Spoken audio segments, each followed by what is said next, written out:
Okay, today we're going to talk about VAI irregular verbs. So we've already talked about the basic verbs, the namaji, gamaji, maji, namaji, man, that one. You have some that are a little bit irregular. You have some that will, in the present tense in particular, will move over a little bit.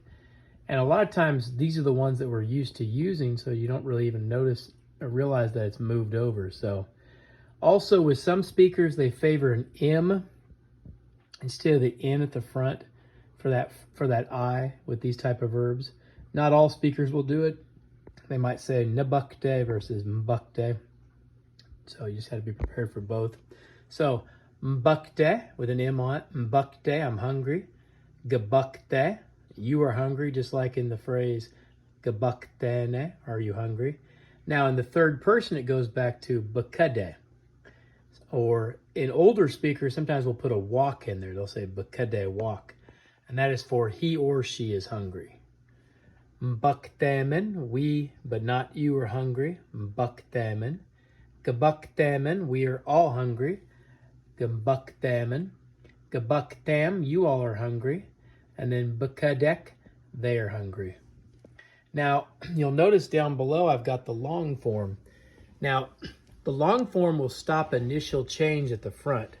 So it'll stop those verbs from moving over like they did at the top.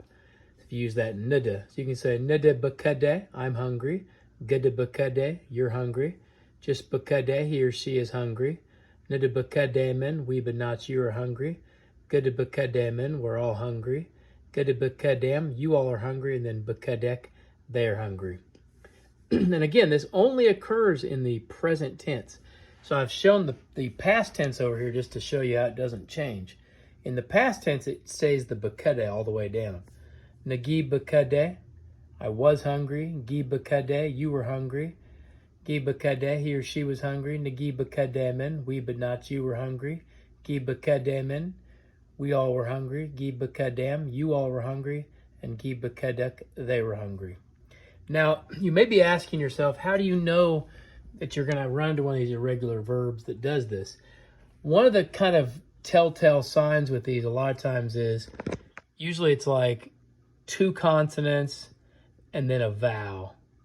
So like bakade, the root base of the verb, as you can see right there, is BKE. So you have two consonants and then a vowel. A lot of times it happens on verbs that do this. Some other verbs that do this, and it seems to happen a lot with B and P type verbs. So like puknage, the verb to say like I win, puknage. Third person, it's pukadanage. Same with like bamupto. If you don't use the long form, it's bumbato, gabumbato, bamupto. But again, those only affect in the present tense. So if you're talking the past, it wouldn't matter.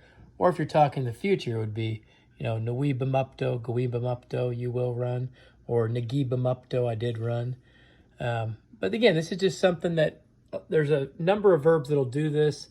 But a lot of times, like I said, a lot of them start with B or P. I can think of one that starts with K that does this. But again, it's two consonants and a vowel is kind of when this occurs. And if you're just not certain and you want to be on the safe side, if you use that long form down there, that will actually stop that initial change and you won't even have to worry about it. So if you're got a verb that you're dealing with, you're not 100% on it, and you're talking the present tense, you can always go with that nada, gada form, and you'll be good as gold. Aha, well, that's it for a day. Yo.